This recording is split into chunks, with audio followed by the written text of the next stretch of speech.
Gunda, un film de Victor Kosakowski, texte écrit par Émilien Gur.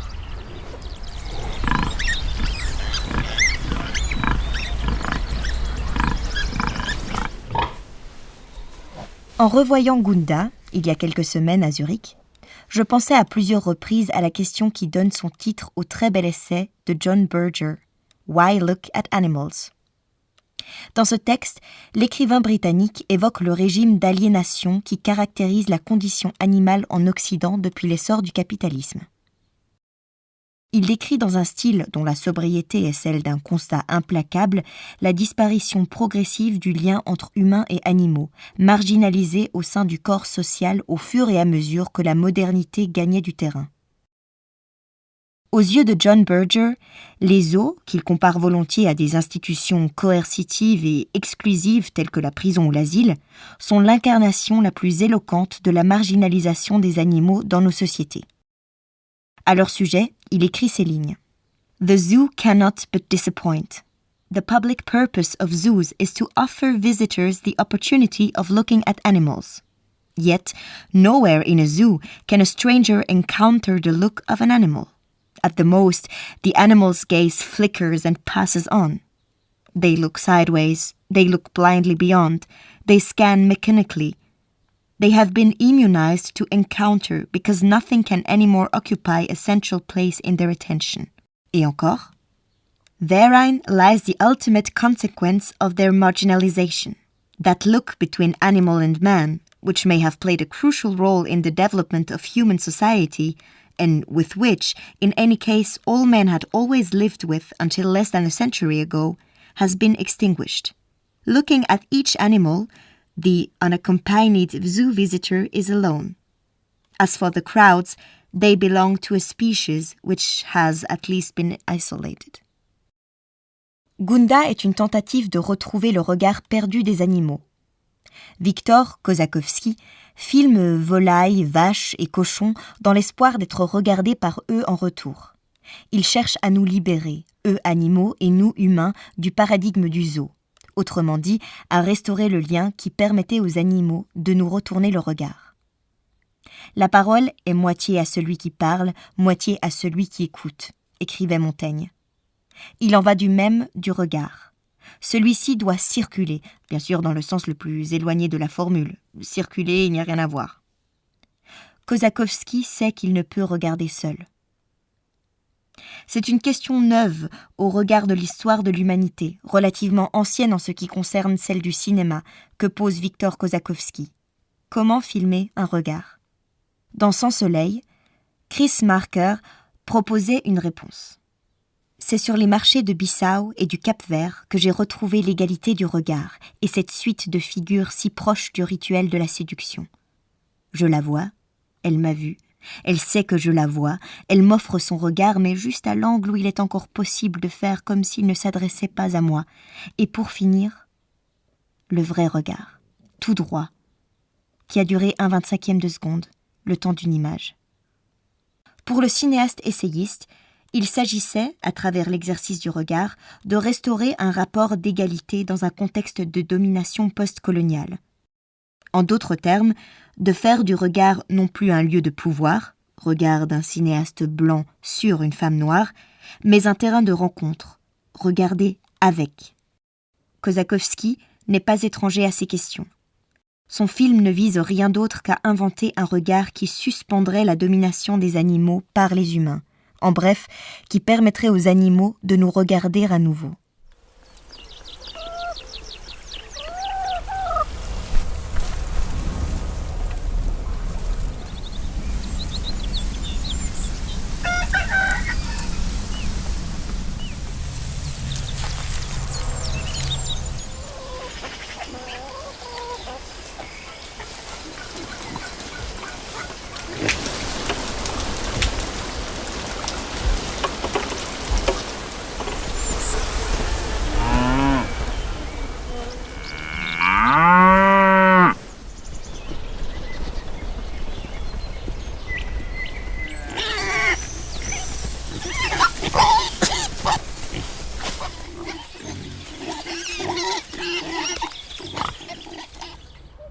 Victor Kosakowski s'essaie au monde animal. Avec quel pouvoir immersif, avec quel renfort de sensualité nous entraîne-t-il dans ces rythmes de vie, ces fragments d'existence de gallinacés, de bovidés et de cochons, parmi lesquels Gunda, la truie qui donne son titre au film. La caméra du cinéaste se tient à la surface des choses. Elle épouse la matière du réel, rendue avec une délicatesse infinie par la grâce et la précision du numérique. Son regard caresse les pelages de jeunes porcs âgés de quelques semaines, la texture de la patte d'un poulet unijambiste, les yeux vitreux des vaches sorties de leur enclos. Victor Kosakowski est obnubilé par le beau. Il cherche à dire la beauté du monde animal et dispose d'excellents chefs opérateurs pour le faire. Leur virtuosité est telle que pointe par moments le soupçon d'une connivence avec l'esthétique d'un reportage de National Geographic. Disons que le cinéaste a fait le choix de la transparence. Il ne s'agit ni de réfléchir sur la fonction médiatrice du cinéma entre les mondes humains et non humains, comme l'ont fait Peter Mettler et Emma Davey dans Becoming Animal, ni de nous confronter à la cruauté radicale de l'existence de chiens errants moscovites, à l'instar d'Elsa Kremser et Levin Peter dans Space Dogs. Au contraire, rien ne doit faire obstacle à notre immersion dans l'environnement où se déploie la vie des animaux regardés.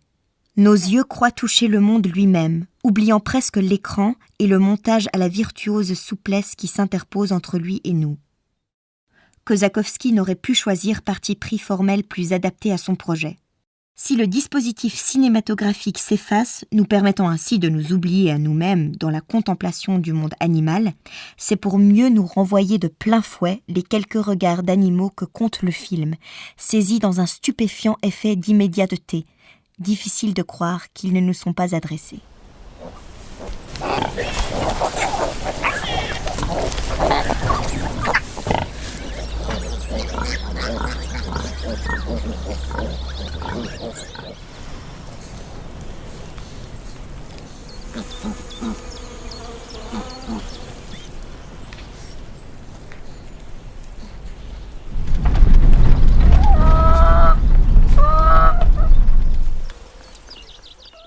John Berger écrivait ceci à propos du regard animal. « The eyes of an animal, when they consider a man, are attentive and wary. The same animal may well look at other species in the same way. He does not reserve a special look for a man. But by no other species except man will the animal's look be recognized as familiar. Other animals are held by the look. Man becomes aware of himself, returning the look. » Dans Gunda, les regards d'animaux nous renvoient à nous-mêmes en tant qu'humains. Ils nous confrontent également à leur propre altérité, décrite avec élégance et précision par Berger. But always, the animal's lack of common language, its silence, guarantees its distance, its distinctness, its exclusion from and of man. Toutefois, la proposition filmique du cinéaste russe dépasse l'analyse de l'écrivain anglais. Kosakowski sait qu'il est impossible de retrouver la façon dont les animaux nous regardaient avant leur mise au ban d'une société guidée par le productivisme. En définitive, c'est à cet échec que nous confrontent les regards d'animaux offerts par le film. Ceux-ci nous renvoient non seulement à leur propre altérité, mais aussi à la façon dont les humains s'efforcent de gérer, pour ne pas dire d'exploiter, cette dernière. La beauté que filme Kosakowski n'est pas celle d'un monde animal idyllique soustrait à toute influence humaine. Et si aucune figure humaine n'est à voir durant l'intégralité de Gunda, c'est pour mieux suggérer leur présence latente dans l'environnement habité par les bêtes, à laquelle nous renvoient différents indices. Clôture, fils barbelés, enclos, etc. En d'autres termes, les regards que nous renvoient les animaux nous signifient qu'il ne nous est pas permis de les regarder avec innocence. À qui ne l'aurait pas compris, la dernière séquence ne laisse aucune chance de se défiler. Un véhicule se gare devant la porcherie où vivent Gunda et ses petits. Quelques minutes plus tard, il quitte le champ, emportant avec lui les jeunes cochons. Gunda sort alors de son antre, cherche en vain ses enfants, grognant et humant le sol que rasent ses tétons encore pleins. Sa détresse est palpable, son regard nous ignore. Kosakowski est là, il se tient derrière la caméra, mais Gunda est seul. Les conclusions à en tirer sont tellement évidentes qu'il n'est nul besoin de les formuler. John Berger achevait sa réflexion sur la perte du lien entre humains et animaux par ces mots. This historic loss, to which zoos are monuments, is now irredeemable for the culture of capitalism. Gunda n'en laisse pas moins penser.